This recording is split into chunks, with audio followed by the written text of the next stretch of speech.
Good morning, good afternoon, good evening, good night. It's Saturday, the 20th of August here in, I'd like to say sunny old Kahuna, but it's really not. It's been overcast, shitty weather for seems like forever and a day. On the rare occasion that there's a clear sky out there at night, I find myself I've already been booked and busy doing something else. So when you're watching the videos come slowly through the channel and you go, this guy's an astrophotographer. Where the hell's all the astro photos? Well, you can't see the stars if the sky is covered with cloud. Morning, Mr. McMillan. I was hoping I'd see you this morning, or hear from you, or see you, or read you this morning. Jason, Steve. Today we've got one of the bloody legends from the group. He's channeling my appearance in every aspect, totally every aspect. Especially in the hair. We'll bring him on. He's another Aussie. He, if you had a look at him, you'd probably say this guy's a muso. Anyway, we'll bring him on. G'day, Dale. How you doing, man? Hey, Shane. Welcome. Thanks for having me. I love the hair, dude. Thanks. Yeah, I grew up myself.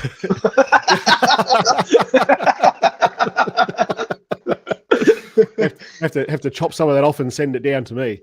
You're about how far away would you be? Probably 8 to 10 hours, I reckon you are from me. Would that be about? It'd be right? quite a journey. Yeah, quite a journey for sure. Yeah.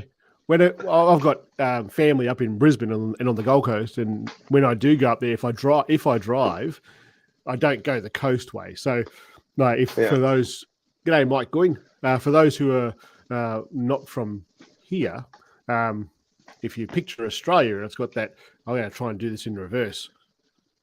You got the tip of it, and then the bite, then the Western Australia. Is that right? Does that look right to you? And then a little Tasmania down the bottom. No, I did that back to front. I did that the right way, didn't I? Doesn't matter. The side that's got the point up the top, down the east coast of Australia. You're over there, and I'm kind of inland and down. And when I go up to Queensland, Brisbane, Gold Coast, I go inland route because it's probably about 3 or 4 hours quicker, and there's less of those cars with the blue lights on top. So the number that's in that red circle that tells you what the speed limit is, that's kind of a guide that way. Whereas up the coast road, that's the law, and you're going to get booked. So, look at this holy. You got Kirk Hammett from Metallica.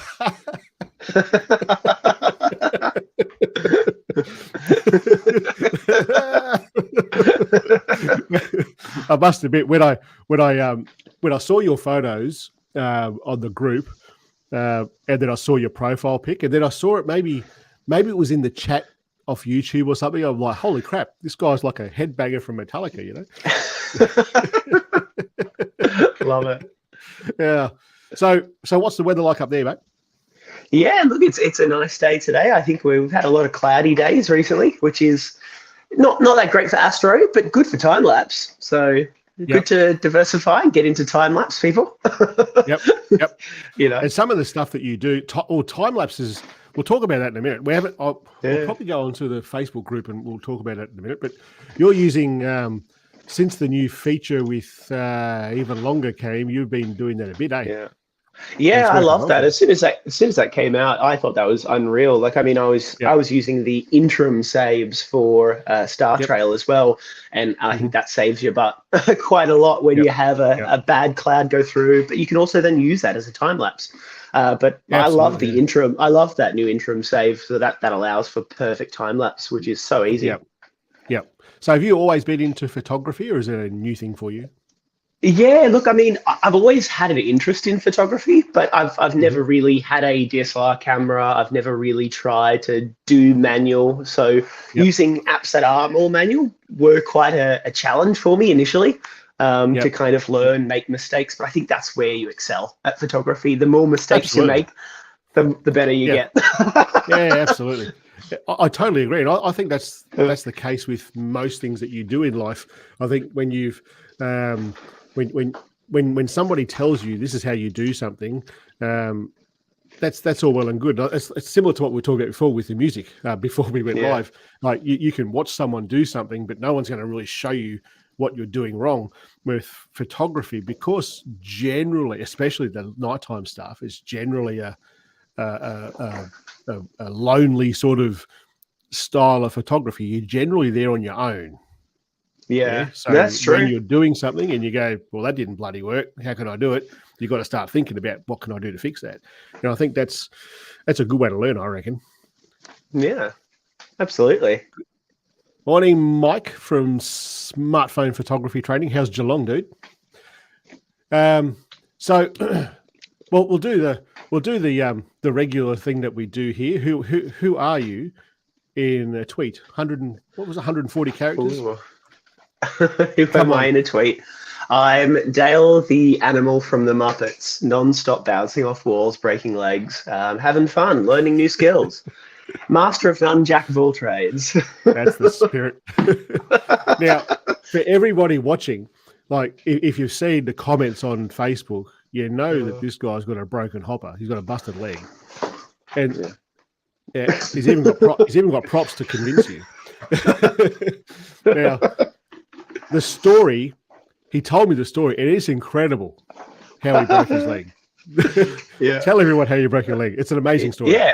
Yeah, so I was crossing the road and I saw a bus coming at this old lady. And no, I simply wanted to save some time shooting an astro shot. And if I turn my hallway light on, there's a three-minute limit where it turns off. I thought, I'll be fine. I want to shoot straight away.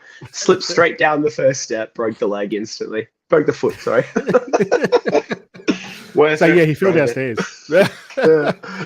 Props to the prop guy for the crutches. Yeah. I'm not sure what this one means. Are you a Stranger Things fan? It's a good show. I think that you're looking at the very 80s kind of theme. I like the 80s in photography, very neon colored lights. You know? It's almost a cyberpunk sort of look about it all. Yeah. Oh shoot! Did I do this properly first? I just wanted to show you something that I just got sent.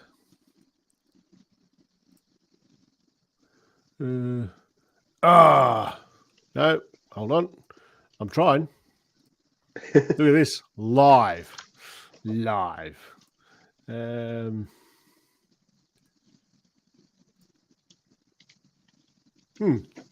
didn't work. We may have trouble soon. I was going to show you a why isn't that working?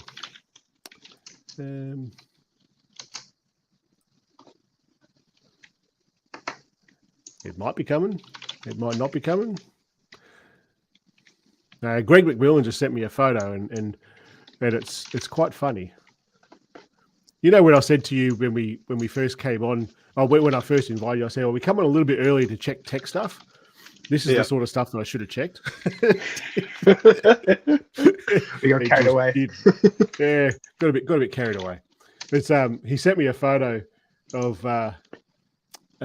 you with Kirk from Metallica, and it's like, yeah, you can see what I'm talking about here.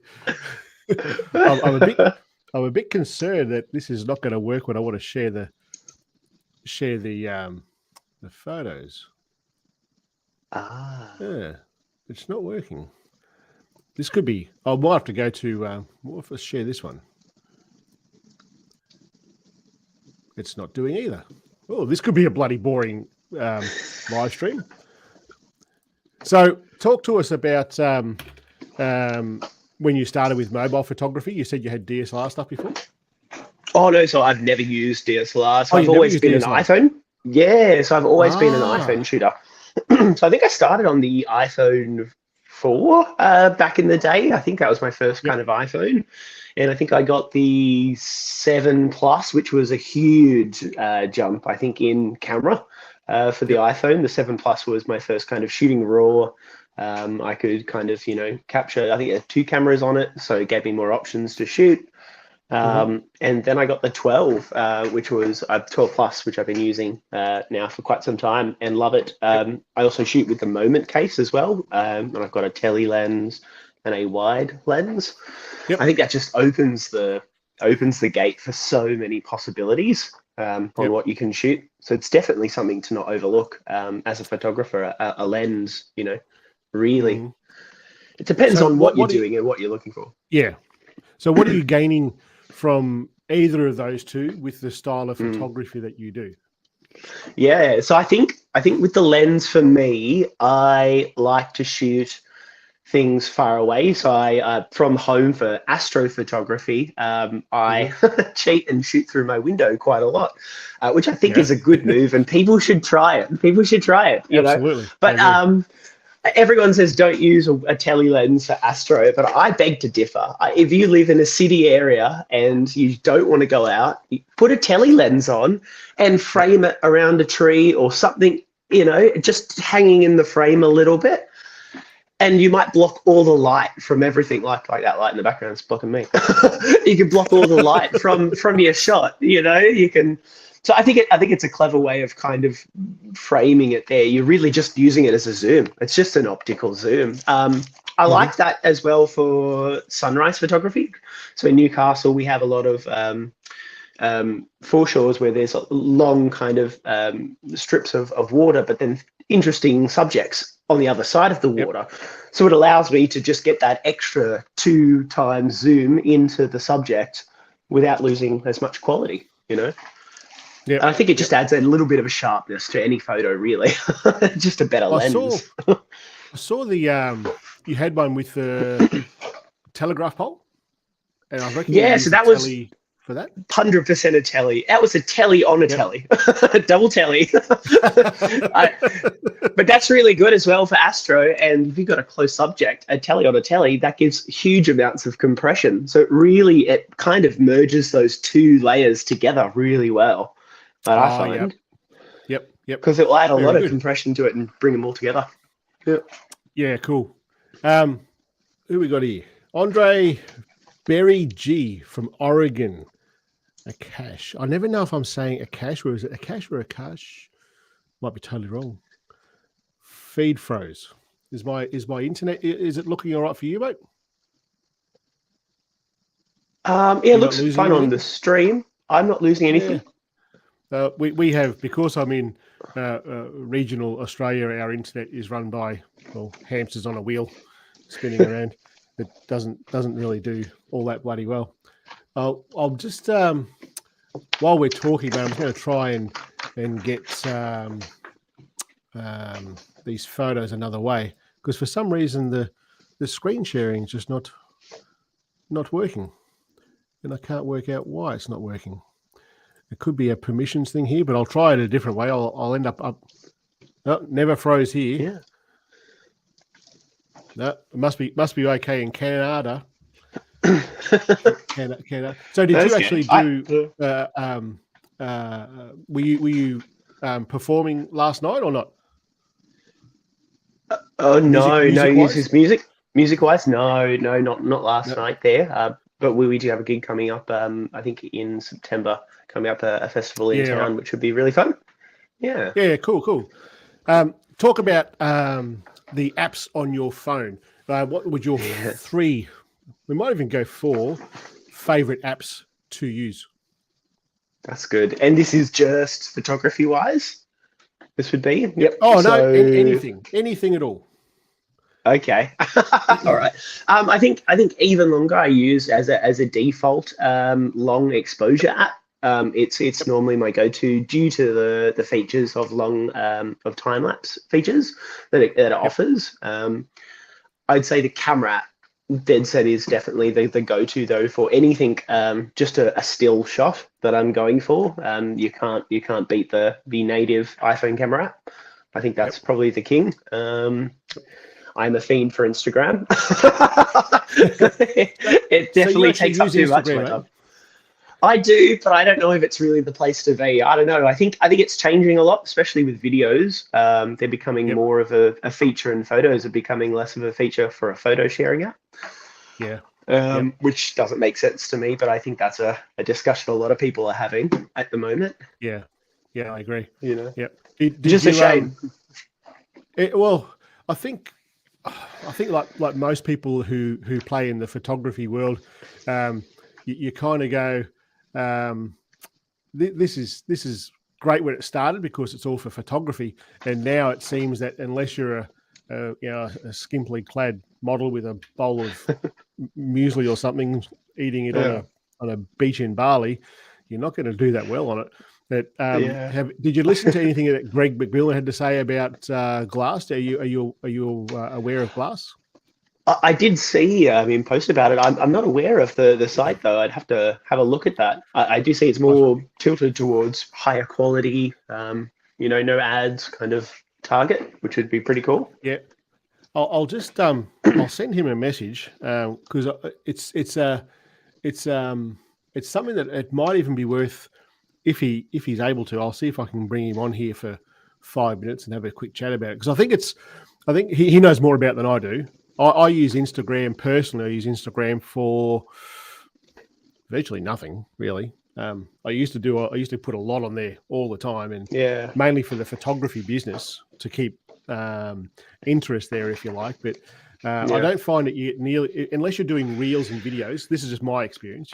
It's not really that beneficial for me personally. No, that's fair.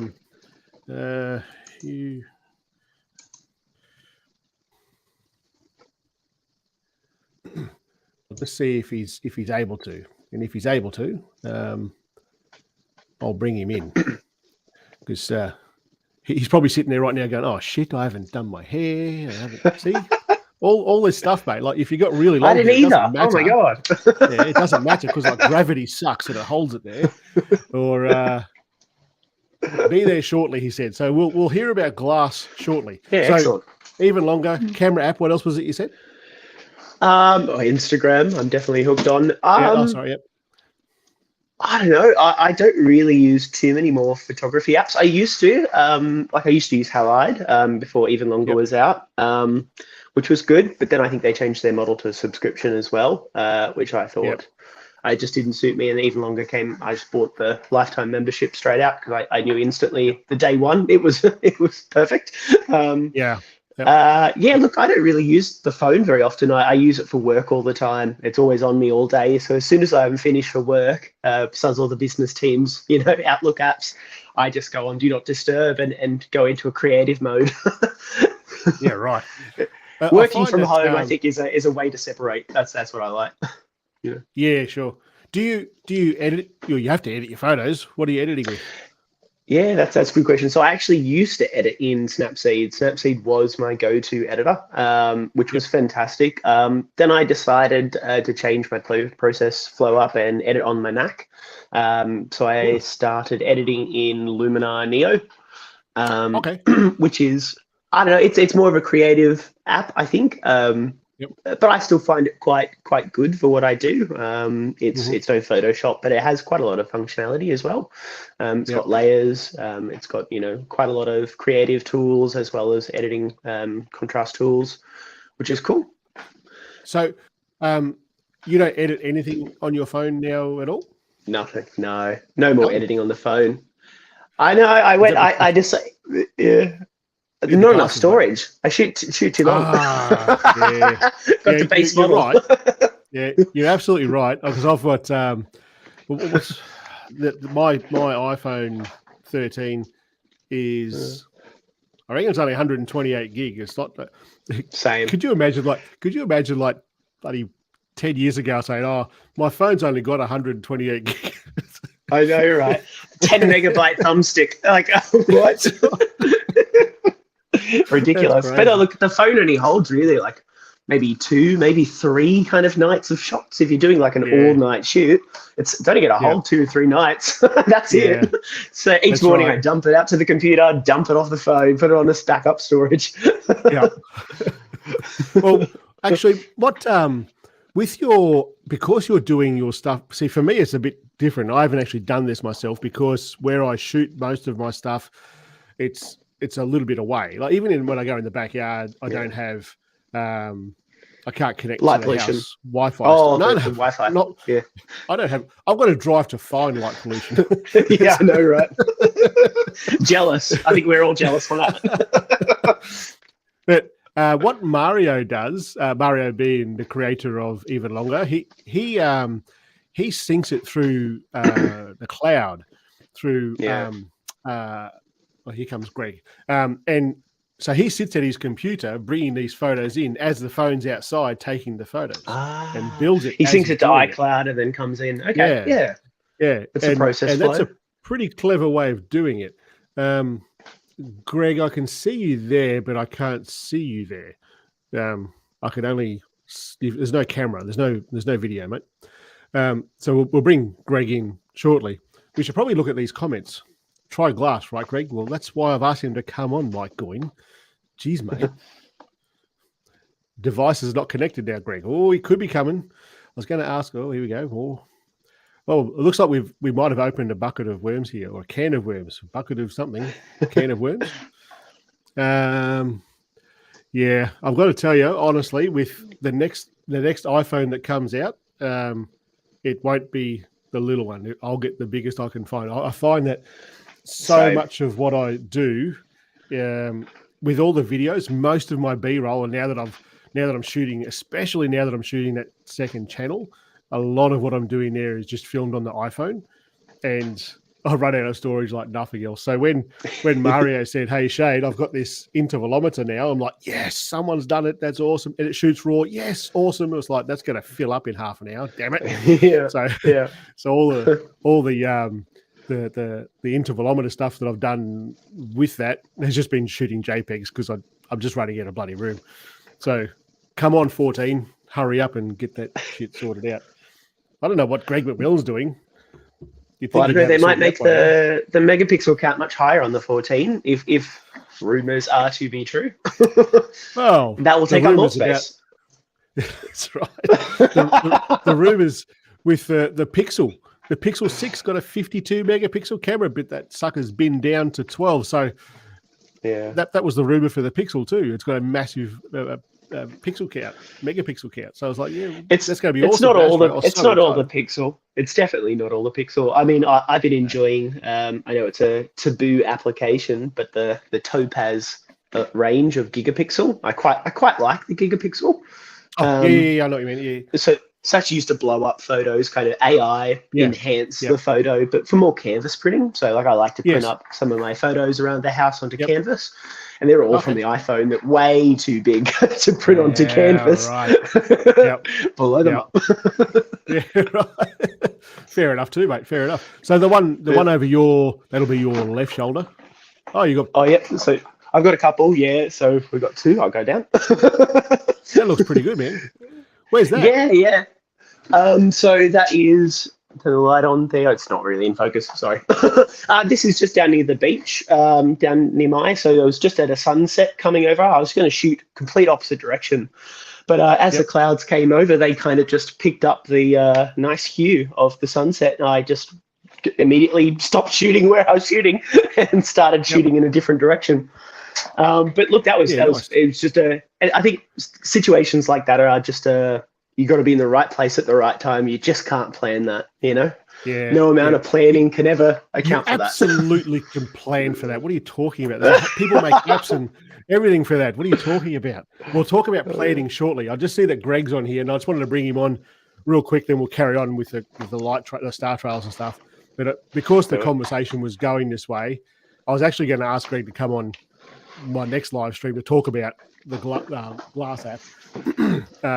Just to everyone, I guess, in the community can see what he's talking about here. And he's certainly across it a damn sight more than what I am.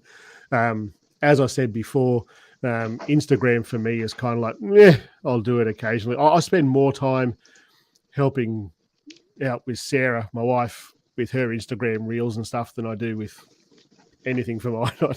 For her, it works. For me, it's like, it used to be about photography. Now it's like I say, it's about bikini-clad models drinking, muesli smoothies or some shit on the beach in Bali. Anyway, Dave from Aperture Towers. Now, Dave's from across the ditch. He's over there in New Zealand, not far from you. Well, probably closer to you than me. Absolutely. Maybe the 14 Pro with 8K. Yeah, it might need to be. Because that cinematic, especially that cinematic mode.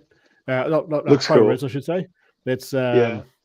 that ProRes is that's some thirsty storage medium right Feel there. sorry We'll for the bring computer to process. Exactly, mate. We'll bring Mr. McMillan on. Good morning, Mr. McMillan. Good morning, Shane. Hey, Greg. Dale. Hey, Greg. Oh, look at you, Greg on glass. Yeah.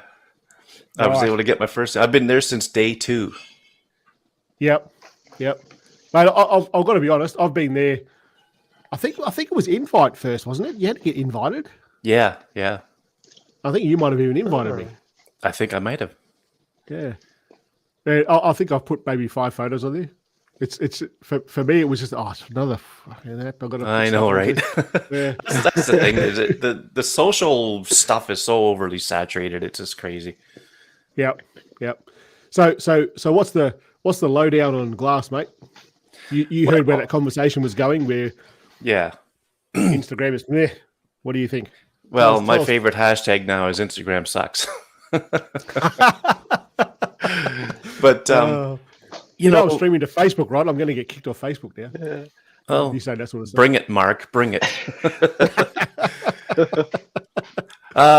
So Instagram was made for photographers when it first came out. You know, like, I mean, everybody knows that. It was the place to be if you had an iPhone. You know, eventually it ported over to Android, which is great. And, you know, it was the place to be for photographers, for sharing, growing a community and all that stuff. And once Facebook got their meat hooks on it, it's just gone down ever since. You know, with the ads. I mean, you scroll through your feed, and I mean, how many ads do you see compared to posts? Every right? 2-3. It's ridiculous. Yeah, it's getting crazy. And then now, of course, TikTok comes on the scene, and you know, Instagram can't leave that alone. They've got to start competing with TikTok, and you know, that everything's going to video now, and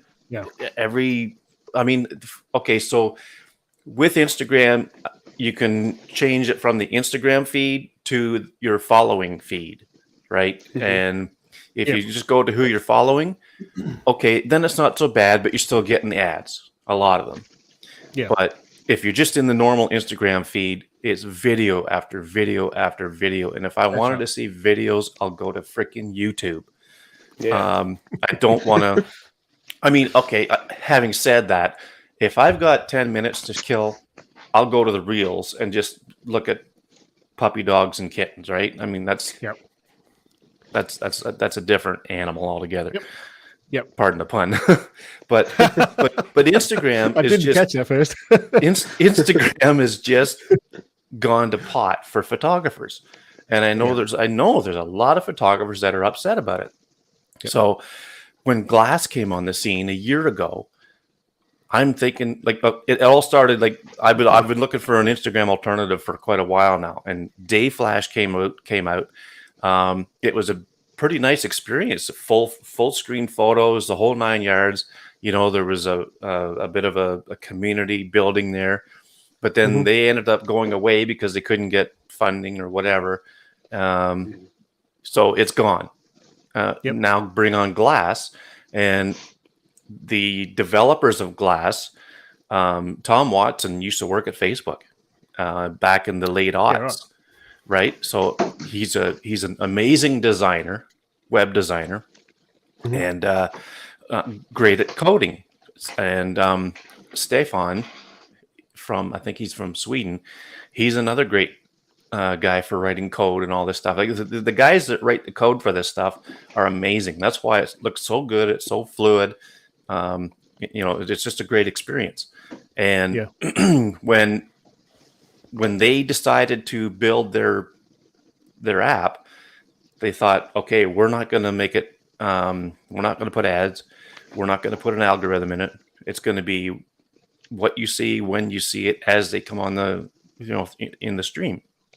And the thing is they charge for it. Yeah, that's fine. Got to make money somehow. Well, they're not looking. There's absolutely no venture capital. Everything up to the point where they launched it was out of their own pockets, and when they launched, they started charging an annual fee. And you know what? So $30 US. I don't know what it is for Australia, but for me, it's about $37 Canadian a year. 30 US dollars in Australia is about like 7,000 Australian dollars. 7,000. Dollary dues. Yeah, It's probably about 40 for you guys, right?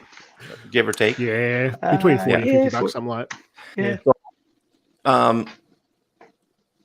That's what a couple bucks a month, like a cup of coffee at your local coffee shop, once a month, to pay for this service, to get the fantastic experience you get on Glass, and I mean it's cheap, really. It's cheap. People don't like subscriptions, but when inexpensive, Greg. It's not cheap. It's inexpensive. Okay, inexpensive. Yeah, that's a better word. When you use it a lot, like people pay for Adobe Creative Cloud because they use it a lot. So when it comes to Glass, I want to share my photos, and I want to share them in a place where I know I'm not going to be bombarded with ads and all this other nonsense. So why not just pay for it? Yeah. I would have paid for Instagram had they not sold it to Facebook and just went with a paid model to, build it and keep it going and everything. Imagine where it would be today if they had done that. Yeah, they might not have the billions of users they have, but it would be a lot better experience. So Glass is doing that, and I'm loving it. And the community's building, and I'm seeing a lot more familiar people on there since, especially since Daniel Agee came on the podcast and talked about it. But it's just a great experience. And I guess you're probably getting photographers though, right? If I'm, correct me if I'm wrong, most of the people on there, if they're going to pay for it, they're not going to waste their money. They're going to be a photographer. They're going to care about photos. They're going to give you, probably positive criticism on your photo or, feedback.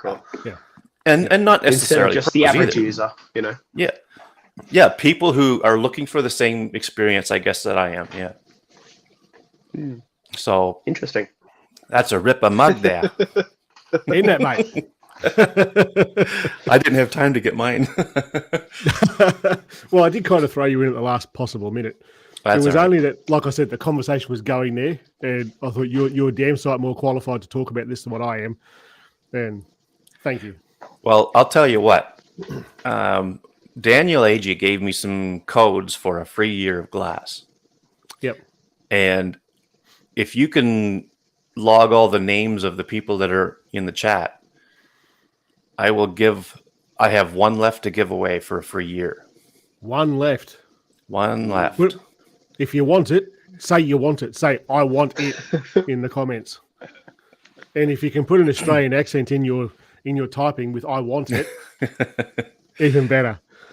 No one wants it. Nothing's happening. Crickets in the chat. Crickets. Well, I saw a little while ago Matty I can't say his last name. He's one of the photography what would you call them, like the I won't call them bad boys, that's not the right word. There's like Peter McKinnon and Peter Lindgren, or can't pronounce his last name either, and then Matty Hapoya or something like that. Do you know who I'm talking about? Not familiar. None of you know. The names ring a bell, but have you heard of a bloke named Peter McKinnon? I know McKinnon, but I know of him. I've never met him, but I know who Peter McKinnon is. But the other ones, I'm not sure. But he's from Canada, mate. Don't you? You're from Canada, don't you know him? Oh yeah, but it's a big ass country. I don't care what your asses look like, but do you know him?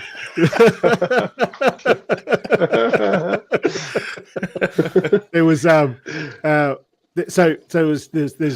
there's him. So Peter McKinnon, Matty Hapoya, or something like that. His last name is. He's a guy from Finland, I reckon, and then he also did. He lived in Canada for a while. I think he moved back to Finland. He just probably. There you go. Someone in the comments. Thank you. See, you see why I can't pronounce the last name? Anyway, he did a video, I'm going to say probably 6 months to a year ago, about Instagram. I reckon it was him. I'm almost certain it was him. It might have been Chris Howe, H-U-E, one of those three guys. They did a video about Instagram and they were complaining about not getting the reach that they used to get. Yeah. And the response from Instagram was basically, yeah, you can. You just got to pay for that. It's like, that's not what the platform started at. It's it was a photo sharing thing. Anyway. Yeah. There's a lady on Glass, Anna Strauss is her name. She's from Dubai, and she put a blog post on her website, and I've linked to it in my show notes of my last podcast about her experience with Instagram and how it's gone down like that. Her reach is not, as it was. Yep. She put a picture on, and there was a day where she'd get X number of likes, and now it's like maybe 5% of that or whatever. And then she talks about her experience with Glass, and I thought, that was really cool. It was a really good piece to read, and that's why I spoke about it briefly on the show, and then linked to it in the show notes. So if you go to my last podcast in the show notes, you'll see the link there, and it's a good read. It makes you really think about Instagram, and for photographers, right? And what it's how it's affecting people. Yeah, fair game, mate. Do we just want to pick someone here to give this to? If this guy is not the winner, Barry G. I want it, matey. Well, how happy to do that, guys. I don't know who Barry. I think Barry's been here since the beginning. I think he was from Oregon. Was that right? I might be wrong. Yeah, didn't he put? He is from Oregon. Yeah. But okay, he's also the phone or Android? That's a good point. Because the code I have is for iPhone, but I can get one for. So Mike Goen won one of the freebies there, and because he's on Android, I got a hold of Daniel at Glass, and he said, "Okay, well, if he's a winner, then tell him to sign up through the web, which is how you have to do it on Android. But that's fine; it works really good." That's right. They're used to doing shit back ass front, so it's all right.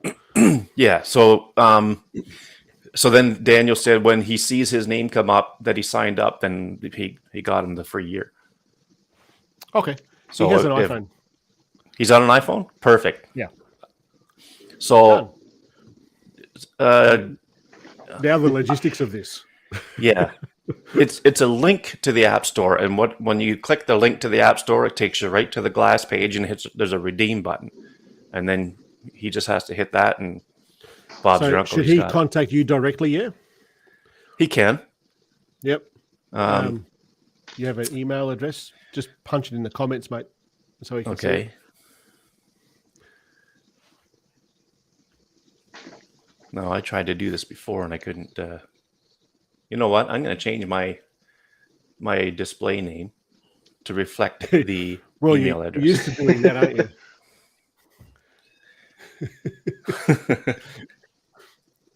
I wish I could change other people's names on here.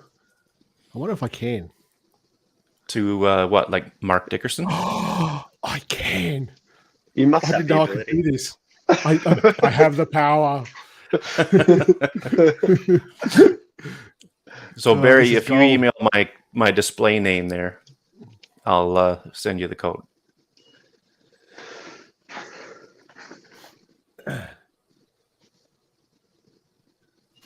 This is gold. I didn't know. I know what you're doing. I know exactly what you're doing. I don't know what you mean.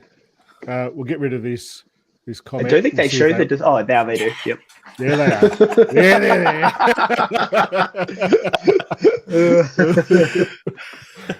I couldn't resist. Well, thanks for coming on at the very absolute last minute, Greg. I appreciate it. Oh, no problem. I was just sitting there watching it on the Apple TV, and as soon as you said you should have me on, I'm thinking, okay, I got to get going here. Because I know where this dickhead's going. He wants me on the show. Mate, I may as well actually leave you here if you're happy to be so. If you're happy to do, because I'll. Patrika, look at this. He's only 45 minutes late. Welcome to the world. He's taking some good stuff with his new phone, eh? Yeah, he is. Yeah, Hey? Might as well Canadianize the heck out of the show. The heck. No one here says heck. I gotta start behaving myself. Why? I Well, don't. well, He made a comment on the video. I think it was with that ring. Where we go. That one. And he said, haven't you got spiders or some shit to take photos of? And I'm like, come on down, buddy. You come down and play with the spiders. I don't want to play with the spiders. Anyway. I'm in Australia could kill you. Pretty much everything, including most of the people. I like to tell people that Wolf Creek is like loosely based on many people in my hometown's life. So can I ask Dale a question? How did you get started in photography with a phone? I'm not sure if you touched on that when you were talking about your early days earlier.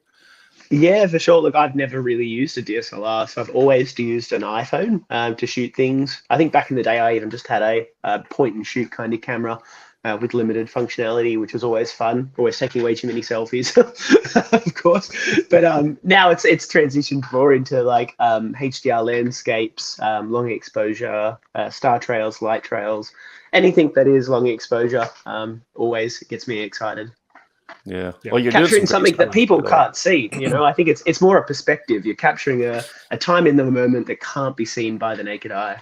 Yeah. Cool. I think what you just said then is astrophotography. It's capturing stuff that you just can't see with the eye. And everyone I show a star trail to just don't understand what the white lines are, and no matter how hard I try and explain it to them, they're like, "But how? What?" Yeah. But the way you're doing your time lapses now with the stars, it just makes sense. You could show them that and then go, "That's what it does." Yeah. The whole picture paints 1,000 words, Bizzo. Have you? Yeah. You probably haven't used a star tracker, have you? Have you used a star tracker before? I've never. No. Yeah. I've always just been. It's one of these things that. Sorry, mate. Go. I was just going to say, my cousin has one that she said I could give it a try sometime, and I got to get out and try that. These are mechanical things connected to the tripod. Yeah, exactly that. Yeah, there's one. There's a company called Move Shoot Move, and I've been talking backwards and forwards to those guys a little bit. It's something that whenever I look at gear for this channel, I go, at what point is it too expensive for a phone to play a part?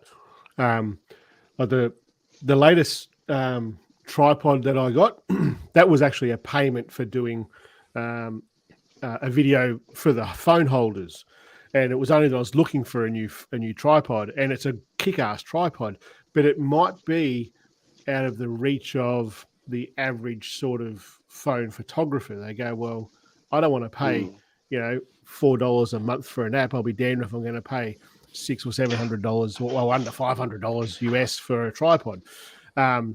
So when it comes to things like this Move Shoot Move thing, they're a few $100 to take one certain type of photography. I'm just not sure if it's and that's to align the stars, yeah. So you're taking more still photography and stacking them for noise reduction. Is that the purpose of it? You can do some really long exposure, like 3, 4, 5 minute photos or longer, and it will just track the stars, so you're not getting the star trails. That's the whole idea of it. I see. Yes. Okay. So they'd be brighter then. Okay, that'd be cool.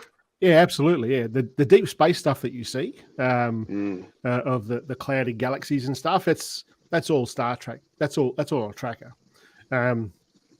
So you can certainly do it. Form. People that do the deep star. I'd love to do that, but right. Maybe in 50 years. It's something that, like I say, it's something that's absolutely doable. Like the Move Shoot Move actually has the bracketry to do for a phone, like for a phone to do this. It's specifically built that bracket for a phone to do it. So it's there. It's just something that I go, is it something that's most people are not going to go out and buy one? You know, I think doing what we do with the phones here, doing the star trails or doing the odd galactic core shot, that's well within everyone's grasp. But to go and buy a bit of kit specifically for Astro, I think is a little bit more it's a bigger step. There was a conversation that I had it was on Facebook. So, you know, that's where all the truly intelligent conversations happen. And it was in a nightscape photography group. And there's been a lot of people, and I know they're from this community, who have been putting photos on this. It's astrophotography for beginners. What's that, sorry? How dare they? No. Trade it. I'm watching you. I know you're doing it. But it's a group for astrophotography for beginners or something like that. And it's in the last few months, there's been a lot of smartphone photos going up there.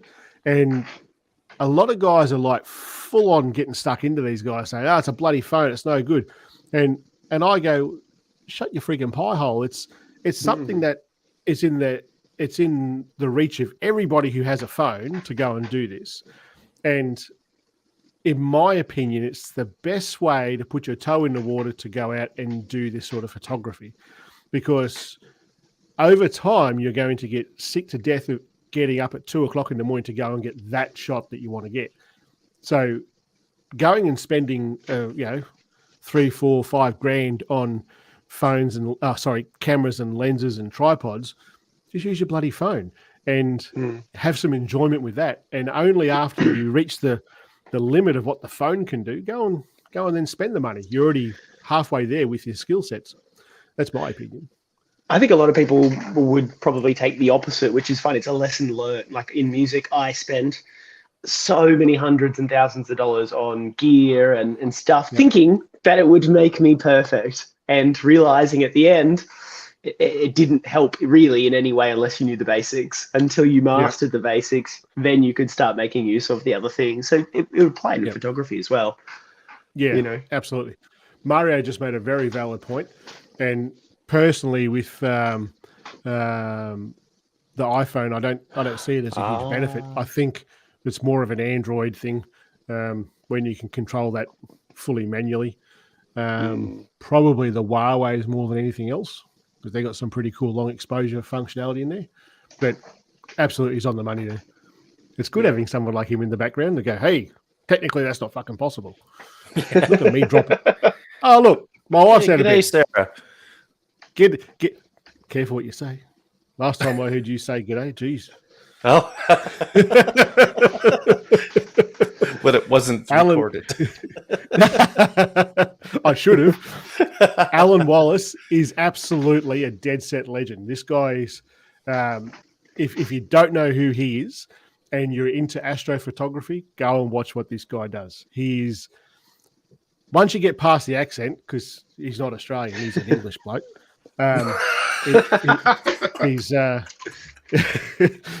He's a very, very, very knowledgeable guy. And every month he does what's in the sky this month. So he'll be able to tell you what meteor showers are coming, what planets are aligning, and that sort of stuff. He's very, very knowledgeable about what's happening in the night sky. Very, very knowledgeable guy. So I absolutely recommend going. He's doesn't do anything with phones. In fact, I think he did one video with phones where people sent him photos from their phones. Other than that, he doesn't do anything with phones, but he's still very knowledgeable. If you're getting into the astrophotography stuff, absolutely go and look at what he's got going on. Build your own tracker. You can. I saw something on YouTube, I reckon it was, where someone had 2 bits of wood, and he just like put a threaded screw between the two, and he moved this thing, and it like tracked the stars. It's weird. I might even give it a go. That sounds like very bush mechanic sort of. I'm sure it could be done. It's more accuracy, if anything. Yeah, but you've got to continually turn the dial, I think, to keep the it same. Right. see, for me, it's like if I was taking photos and like a photo, if I was waiting there with the camera. So if I went out in the bush and went camping and then took a long star trail photo, trust me, I'm drinking beer while that thing's going off. I'm not going to sit here doing that. It's not going to work. That's when an even longer introduced intervalometer. I mean, that was a game changer for sure. Absolutely. Yeah, I think it's the first thing apps are going to want to try to add into their their suite. It's something that I've spoken to that many bloody people about intervalometers and like app designers or developers and hardware manufacturers like Ulanzi. I've told them ages ago. It's get a bloody intervalometer, even a Bluetooth one, because nobody makes one for the iPhone. They're there for the Android, but no one makes them for the iPhone. And it's something that was really missing, and now it's not. And now it's just awesome. Should I bring support for bush mechanics? Just have a bush mechanic mode. That's right. Just boomerangs flying everywhere in the background. I'm thinking, what sort of support would a bush mechanic need? Maybe a landing pole for the pigeon to bring the information, or something for smoke signals. I don't know what else a bush mechanic would need. Well, you would be. That's what I'm saying. Because Mike obviously uses. You call him Mike Gowan. Is it Mike Gowan or Mike Goyne? And if it's Goyne, stretch it out in the name. Goyne. It's the only way we're going to know. If you type it exactly how it's said, we're not going to know. I heard you call him Gowan before, Greg, and I thought, oh, is it Gowan? Well, I mean, I could be wrong too. You know, who knows? Canadian accent and all. Hey, you know what we should do? We should actually look at these photos that I think I finally got working. Gowan. There you go. There you go. Go in. I've been calling him Goyne the whole time. You know why? Coin. It's not the same way. Bloody English language. Yeah. Who would use that? Let's bring some photos in. Dale, Kirk, that kind of thing. Potato. I think where you live is you would. Listen to Patricia talking.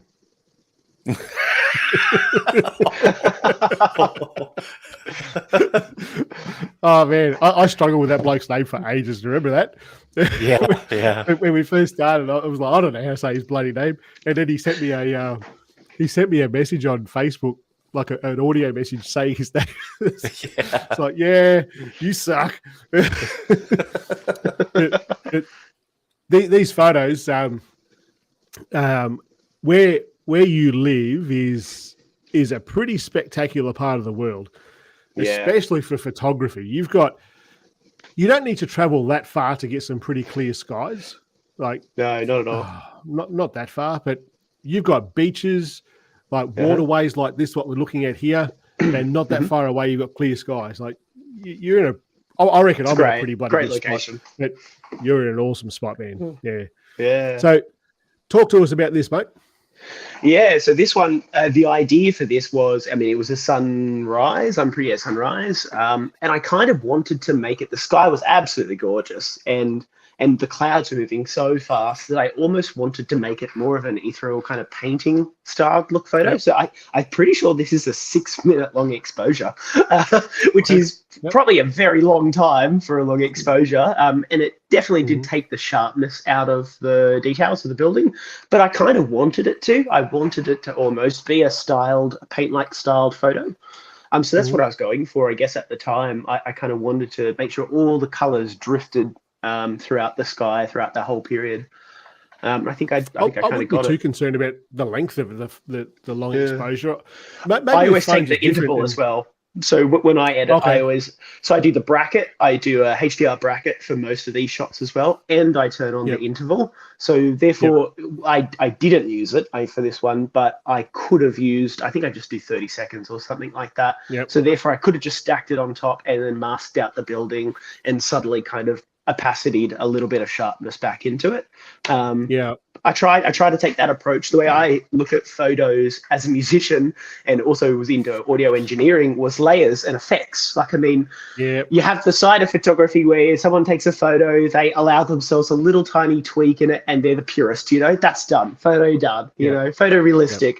And there's nothing wrong with that. I think that's valid. And I think that is really the aim of theory that a photographer should try to aim for. Ideally, the faster you can get to your end product from the camera, spot on. That's a good goal. But sometimes you go in with the intention not to. You go in with an idea of what you're trying to create, an end goal, you know, and the straight out of the camera isn't going to look anywhere near. You have to merge a couple of photos together, tweak it, you know. Yeah, I'd agree with that. I think that it's certainly the way that I used to shoot with the professional stuff I do. The way that I used to shoot was to try and get everything in the camera right. And what I found, I was spending ages editing these photos. It was right. Like, technically it was right. But then I would edit them for a look that I was going for. And eventually I worked out the better way to shoot. I now shoot for the edit. I know the look that I'm going for, and I'll capture what I can in the camera to suit that edit. And like just last night, I went and photographed a concert locally, and I shot that for the edit.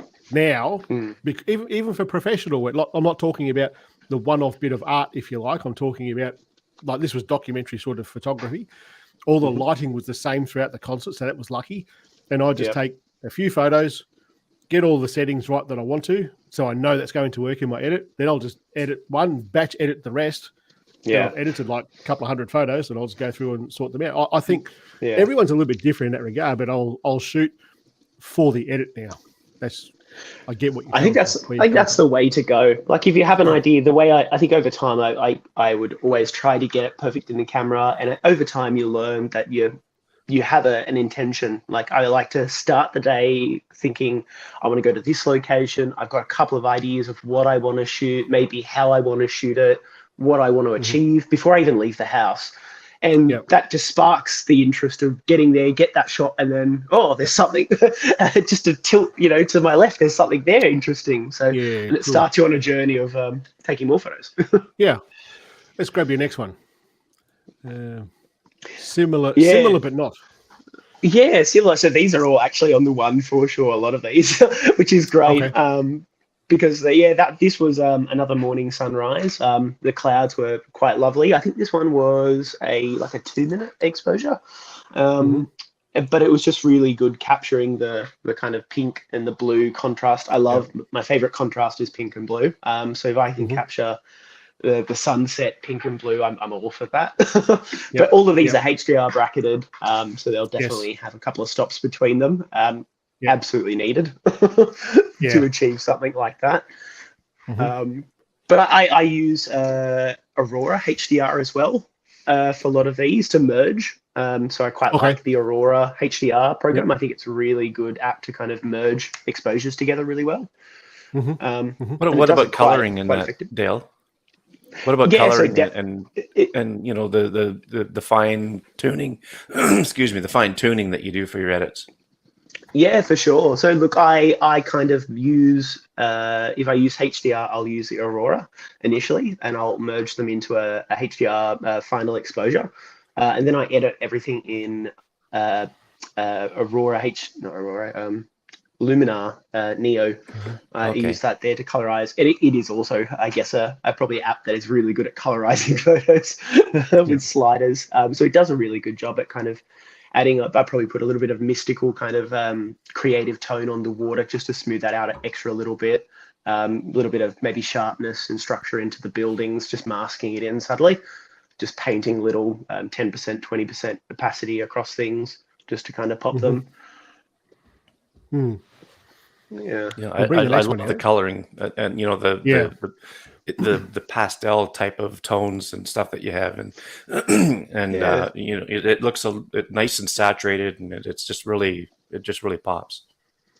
I think that's really, what I like to go for. It's not that different to what it is. It's not really. Like, I mean, the eye does see it. So I mean, you can tweak it. You could just, sure, I probably over-edit a little bit and oversaturate, but I think we all do that as well to try and compete with everyone else's oversaturated photos. But it is almost how I saw it at the day, you know, like with a little less saturation. But it's really just that mystical color that you don't really see from just a still. You just can't capture that. Yeah, I agree. The well, wait, we'll see what the king has to say. Yeah, absolutely. Mm-hmm. Yeah. I started off with a $5 tripod, and I think if you don't have a tripod, buy one off eBay for $5 immediately. Get used to it, and then get a 100+ tripod. Yeah, get it fast. Who's this bloke? Fast after that. This English bloke joining in the chat. Good morning, Mr. David Addison. It's a good evening for him. Oh yeah, it is good evening for him. Is it a good evening for you too? Getting there. It's 5 o'clock. Yeah. Okay. Oh, that's more of Newcastle. More of Newcastle. I just find that this one bay is the foreshore is absolutely magical. I think this was the morning I went for a walk as well. I typically kind of just like to leave because I live quite close to the city and the beaches. It's just a walking distance for me. So it's like a 5-minute walk down there. And it was just a morning. If I could interrupt just for a second. Yeah. What you just said was really, really important for where these photos are about to go. He lives in the city. Yeah. So for all you astrophotographers out, he lives in the city. Yeah. Sorry, right? Can be done. Can be done. No, it's absolutely should be done. It's not an excuse to say I can't do it. I live in a city. Definitely try harder and you'll get there. Look, this was just a morning. I just went for a walk and the sky just turned out. I actually didn't intend to take any photos. I just had it with me just in case. I'm just going for a walk, and I always carry my tripod and my phone on me anyway on my walk. Everyone does, mate. Everyone does. A bit of extra weight, you know. I just put it in a backpack, just carry it along, nice and easy. But it just turned out magical. When I was having a chat with a lady, there was a marathon run that day, so I was chatting with her, and I'm just like, I'm going to set this up, and we'll have a chat. I think it was only like a 2-minute exposure. Just the clouds going through, and it just looked really nice in that composition. Yeah, I think the pre-dawn and sunset photos, long exposure stuff is where it's at. It's where it's at. Yeah. I did a trip to New Zealand before COVID, and it was the long exposure stuff I was doing there. This is before the channel, and it's one of my things that I want to get back there and take all exactly the same photos with a phone now. I was doing it all with DSLR and the filters, the ND filters, and some of the photos I was taking were like 15-20 minutes long, and they're just amazing. Like New Zealand is just it's a long exposure mecca. It's amazing. It's on my list to travel. I think I'll give it a little while with COVID, but I'm definitely on the list to travel there. Amazing scenery. Yeah, for sure. Absolutely. We'll keep going to the next one. Yeah, so this one is similar. Love it. This one is similar. This is actually a photo I took, the pink one that was a more portrait orientation. This was actually the first photo I intended to take. I intended to take this one. And as I was waiting for this exposure to finish, I looked to my left and I saw that pink sky coming. Right. I was like, oh my God, finish so I can take another one quick. Hurry up. It was disappearing so fast. Thank God I made it. This is awesome. So close. Same day. Yeah. And just, this is where the tele lens really came in. So this was the reason I really wanted the moment case with the tele lens on my phone, so I could get an optical zoom in across the lake. Otherwise that would have looked really tiny. It's nice and sharp. Well, it looks nice and sharp. I'm quite impressed with that. Yeah. And that's the telly on the telly? That is the telly on the telly. Yeah, that's my famous telly on telly. I think it's the best way to go. Telly on telly, double telly, telly squared.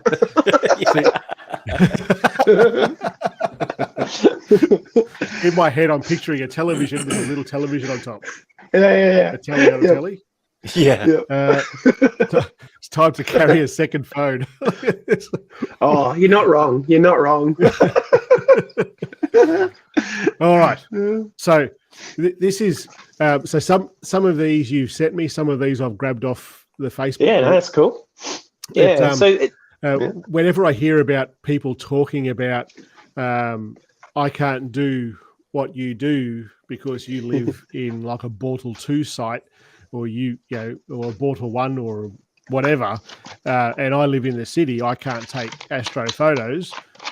This here should be the slap in the face that you need to get there and try something, because I've said it for ages that star trails will work in the city. It may not be as glitzy and glamorous as what I could do where I am, but you bring this other awesome element where you've got all this foreground lights. And I think that adds to this photo heaps. I can't take this sort of photo. I wish I could, but this is bloody amazing. But you can do it. Looking at the lights that are there, this is 4 or 5 Bortle 4 or 5. Like this is a heavily light polluted area. But look at what you directly into colors town. And the stars. Yeah. So it's pretty impressive. Yeah, look, it's pretty impressive. I mean, I only have one favorite window in my house, which is my bedroom. I'm pointing directly south, which is awesome for the more rounder photos. But pointing out the opposite side towards the city, it's a challenge, but I guess you just have to lower your ISO really, really low and just boost the shadows up in your editing. I mean, to be honest, if you're shooting in RAW, you're going to get the detail back anyway. And think about it, it's a nighttime photo. You don't have to make it super bright anyway. It's supposed to be dark. So, and you can, I think lately I've been trying to, I know I'm a slow learner at things, but I've learned that shooting before like the last light of the day or the first light of the day, and then merging a little bit of that back into the ground, masking it back in. With a couple of my newer photos, that's what I've been trying to do lately now, starting at first or last light and capturing just 10 minutes or so before the dark sets in. And it works really well, just getting a bit of extra detail back in your ground subjects. And you can also use it to colorize the sky as well if you really want. One of my favorite mobile photographers, and he I'm not sure if he likes to be called a photographer or not, is Russell Brown from Adobe. And when I first spoke to him, he's been on the show here before, and I said, I said something like, you're a bloody amazing photographer. He said, I'm not an amazing photographer. I just know how to use Lightroom and Photoshop.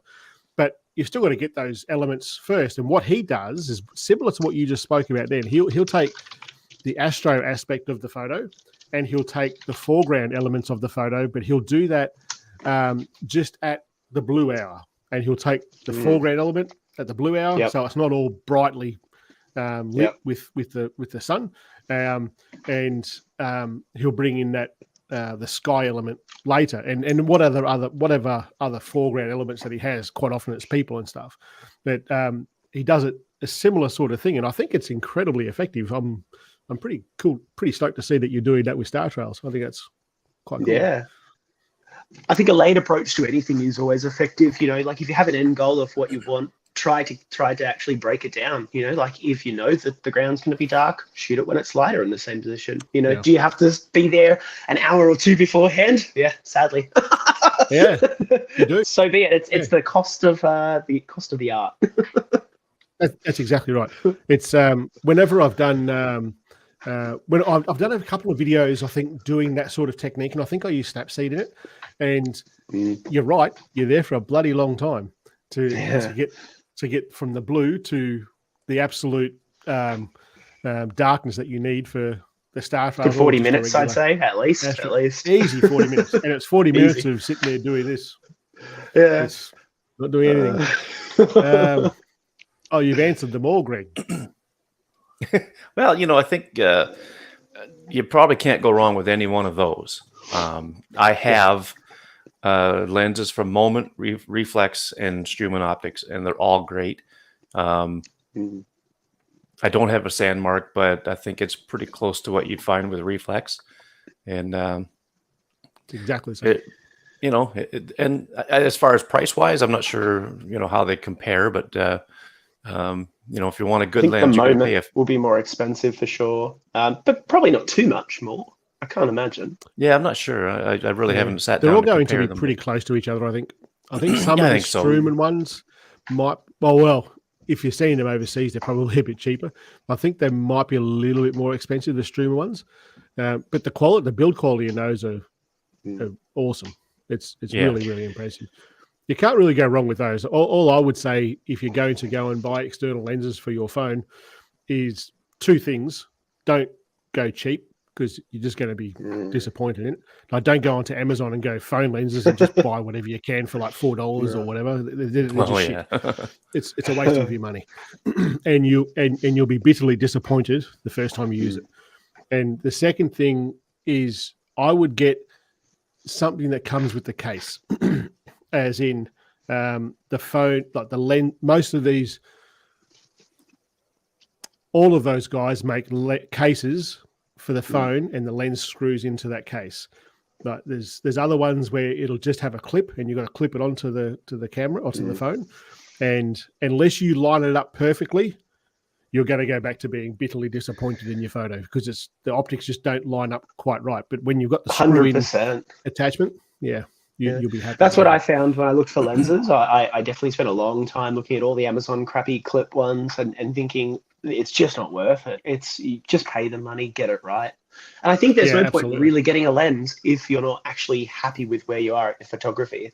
Like, I don't think buying a lens is really going to be the fix and go, oh, now I'm a photographer. Now it's all good. Like, if you're confident where you are, you're loving what you're doing, and you want the next tool to kind of get you to unlock new options, it's time to buy a lens. The perfect example of that, and the proof in that, is Andy Green. I don't know if you guys have seen his photos on that Facebook group. Amazing. That guy's amazing. A gun photographer. Absolutely amazing long exposure photography. And he's using an iPhone 7, for Christ's sake. I love it. I tried to compete with him to take some iPhone 7 photos as well. I did a time lapse on iPhone 7 just so I could try and prove that I could do it as well. Magician, you, Andy. Magic. It really is. Like, it really shows that the gear is here nor there. It becomes, I think astrophotography is one of the few genres of photography where gear does matter. Like, I'm going to get a better astro photo out of a 13 Pro Max. I'm talking about a galactic core photo than what you are out of an iPhone 7. It's just, and that is absolutely 100% accurate. 100%. With the long exposure stuff, regular sort of photography, it doesn't matter. If you've got an eye for it and you can compose these things well, and you can edit your photos well, it doesn't matter. Your gear's irrelevant. You can take a good photo. You can take a good photo. Spot on. Yeah. Great. I guess the lenses come from China anyway. Absolutely. Look, he's just pushing out all this sage wisdom this morning. All the way from the German is on point. So this was another telly on telly. Famous. Is this you looking at my test subject that I have in my backyard? Because I've got the power lines go through. So it's kind of it's a really good zoom. Got a really good zoom on this one. No, this is just away. Imagine, that'd be great. No, this is just outside my window. So I think, like we said before, if you want to do star photography, and you live in a city area, start shooting through your window at night. The challenge with that, though, and I think it's made it easier with the new features from Even Longer, where the interim saving. So if you bump your tripod or a cloud comes past, you can just delete the frame. Like, I'm sure you won't notice too much if there's a long star trail. It'll clean it up a little better. But back in the day when you didn't have that feature, I would always set up the tripod, in a room that's away from everything, and then almost go straight to bed, because any light will wreck it or reflect through the window. So if you're going to shoot through your windows, don't turn your lights on. Practically just go to another room and not come back until you're finished. And you can see on this photo here, there's a little bit of a light reflection, I reckon. That's my lovely neighbours installing a new light down in the corner that stays on all night long. That annoys the crap out of me. And I'm going to have a word with them because they're ruining my star trails. So my good angle. Have you got an air rifle? An air rifle? I just light blew out last night. I'll take the globe out. Yeah. Oh, no. Oh, no. When I saw this photo, I thought, How lucky is this bloke to like have a window in his house facing the perfect direction? Facing south. Amazing. Yeah. It's so lucky. And it's away from the city as well. So the perfect south is directly away from the city, which is, you couldn't have asked for a better spot. But still, there's still plenty of light pollution there where you're looking. Quite a lot. Yeah. And that's where the telly absolutely. comes in. So a lot of my shots I've kind of framed from this window, using it. I think this is a wide angle, or maybe no lens at all, potentially. Actually, no lens, I think, on that one. But I normally use a telly. Yep. Okay. To go through the tree, directly at the tree, kind of. So therefore, you kind of skip all of the ground, but you still have a subject, like a bit of the tree at a corner. And I like to try and frame things to kind of add a natural vignette, by having a tree branch in a corner around the frame to kind of give it a bit more of that way the vignette doesn't always work well in editing. So I see the biggest downside that I see with trees is when there's any breeze, you got that little bit of movement in that tree there. Yeah. Do you have a strobe, like a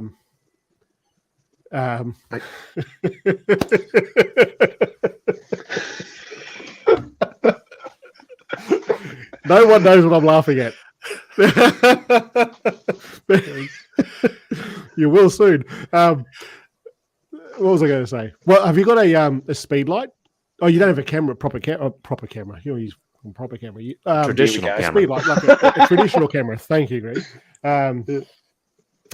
What I found with, I've never done it with my phone. I should probably be able to do it because I'm about to tell you what to do. If you have a strobe rather than a light, like a torch, a strobe is going to freeze motion of that tree. So when I was shooting with DSLR, all the galactic core stuff that I do with the DSLR, when there's a bit of wind around and I take a photo, I'm light painting everything, the tree will look like that.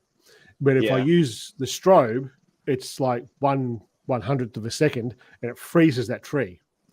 Does it go off every shot, every exposure? No, but if you're layering your images, it doesn't really matter. Yeah, just need one. But you'll get a nice sharp image out of that, I reckon. Yeah, that's an idea. Yeah, I like that. I'll have to give that a go. So this is exactly that. Just rotated.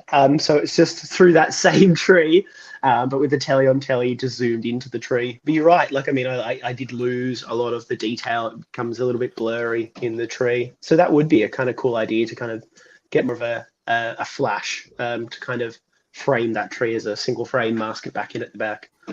Yeah, it would definitely cool idea. But you can get some pretty inexpensive speed lights, like flashes, strobes, if you like. And if you get ones that that you can put a gel onto, just to change the color, the temperature of that light. Cool. For what you're doing, I think it's going to really up that. Not that it's not good anyway. Like you're not on here because you're no good at taking a bloody photo. But I think that would add to it. This is my absolutely. This is my latest one. There's so many different colors of the stars. Like there's so many different colors that they show. Like that's so cool. Yeah. This was my latest one. Of course, the same angle, but I didn't have any options with a broken foot. I shoot from home. that's what you're going to see for a little while. But look, this one was pretty good. I think I've been kind of using a lot of low ISO, but this one I tested shooting at about 1,000. Which is much higher than I normally shoot, which I did get a little less color in the trails, but I got more trails. So that's the kind of catch 22 there. But I was quite happy with it. I did the first, as the sun went down, I took quite a lot of, like maybe 40 minutes of stills, captured a couple of clouds going through, because I use that anyway for a time-lapse video anyway. So I just kept it going. But I used and just masked the ground out a little bit, so that way it wasn't so overly hued pink, even though it is a little bit pink as well. And then kind of gave a little bit of a gradient into the sky a little bit to kind of give a bit more of the pink kind of hue in where the sun was setting, a little bit of the sun still coming through the buildings. Yeah, it worked. It came out really well. I was really impressed. I think you're only using even longer, right? Yeah. And I've used a few. Well, this even longer, reflex, moment, and I think from and you I don't know how much light trails you've done there, James, but however many you've done, if you look at the colors that are in those stars, I think Even Longer does this the best with the colors that are in the stars. I've not been able to replicate that sort of color with any other app. It's sensational, the amount of color you can pull out of that. It really is. It's bloody impressive. And to have that dynamic range in that one photo, that's just bullshit good. It's so impressive. It's pretty cool. It is pretty cool. And how happy would you be if you were the person who developed this app to see that image? There you go. There you go.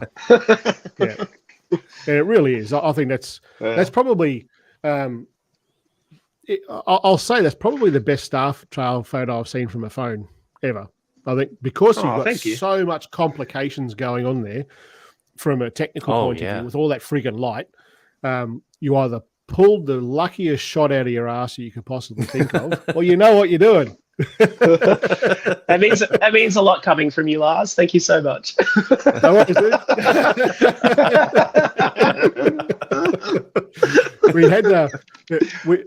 We do this pretty much. You're a bad influence on me, Greg McMillan.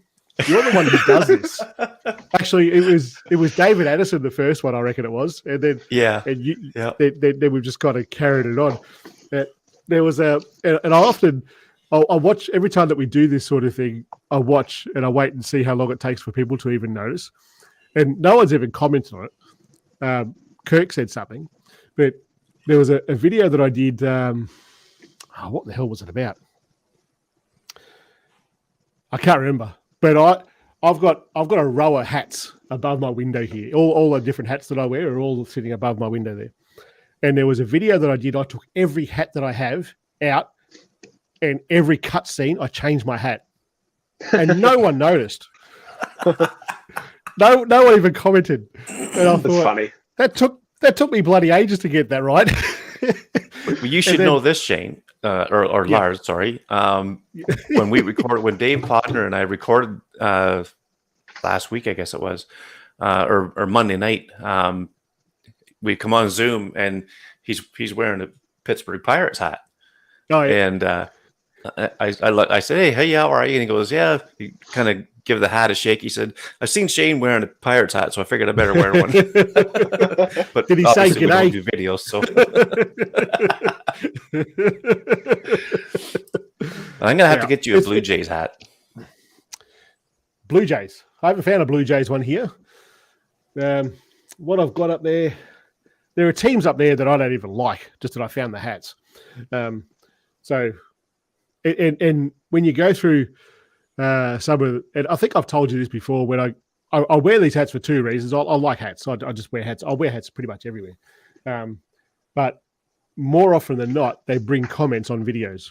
Like I had a bloke just yesterday or day before say, "Oh, an Australian with a Boston's hat, immediate subscription." And I thought, cool, thanks, dude. There you go. It's like, no worries. It's just a nice hat. I like the hat. Yeah. Very good. I think that's the last photo. It is the last photo. Yeah. Yes. How long have we been going for? This has been a long live stream, 1 hour and 23 minutes. You weren't able to get those pictures up I sent you? No, I couldn't. Something was going wrong with the screen sharing here. I'm not sure what it is. But that's why I ended up the photos that you're seeing here. These are while you were talking when you first came on, Greg. I quickly uploaded those to Google Slides so I could do it that way, and that worked that way. But I really wanted to be able to show the photos that you sent me because it's just gold. the two portraits that you sent, the one with the guitar and the one with some bloke doing a selfie in the mountains by the look of it. Can you see this? Yeah.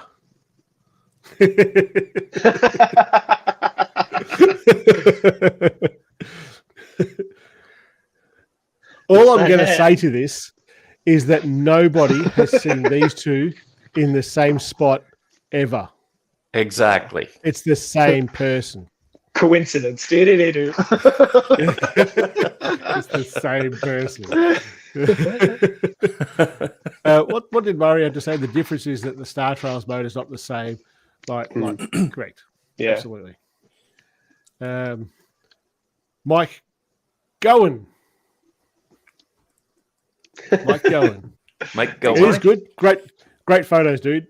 That was a good live stream. I thoroughly enjoyed having you on. Thanks for the last minute addition to the trio, Mr. McMillan, Mr. Hetfield. Glad to come on. Glad to meet you, Kirk. That's right. All right, ladies and gents, that's it for today. We'll see you in 2 weeks. Catch you later. See ya.